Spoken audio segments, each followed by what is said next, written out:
buzë liçenit të Prespës shtrihen 9 fshatra. Aty jetojnë pakicat kombëtare maqedonase. Jeta e re, gëzimet dhe mirëqenia e këtyre afro 4.000 banorëve është e lidhur me partinë. Në tokat pjellore të liçenasit merren 40 deri 50 kuintal grur për hektar. Këtu ka bujq dhe mekanizator me përvojë, të cilët dinë si të shërbejnë bimëve, si ta mirëmbajnë tokën e si ta pasurojnë atë. Mirëqenia dhe niveli kulturor është rritur për çdo familje. Sot janë ngritur 9 shkollat ciklit ulët në gjuhën maqedonase, 2 shkolla të mëdha 8 vjeçare me 42 mësues vendas.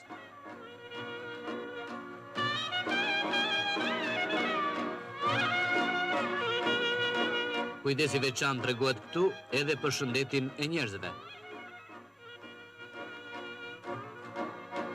Janë ngritur qendre shëndetësore e ambulanca në çdo fshat.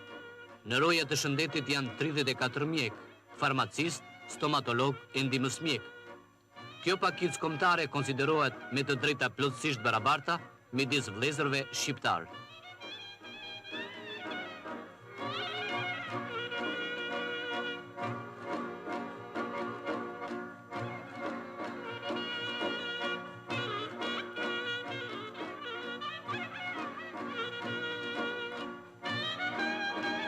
Për të gjitha këto ndryshime e këto të mira, pakica kombëtare maqedonase i është mirënjohëse partisë.